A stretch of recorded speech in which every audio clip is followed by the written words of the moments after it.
Descoperă BMW X5 45e, puterea, eleganța și eficiența într-o singură mașină. Cu un design modern și tehnologie avansată, acest SUV este pregătit să te ducă în aventuri neuitate. Cu un motor hibrid, autonomia ta este extinsă, iar experiența de condus este una de neegalat. Ai nevoie de mai multe motive pentru a te îndrăgosti de BMW X5 45e?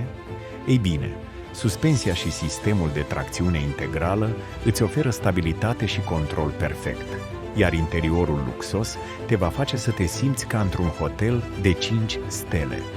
Vrei să fii remarcat în trafic? Atunci alege BMW X5 45e. La Driveline te așteptăm cu soluții de finanțare flexibile și o echipă prietenoasă și profesionistă, gata să te ajute să îți îndeplinești visul de a deține o mașină de top. Testează acum BMW X5 45e și începe o nouă călătorie.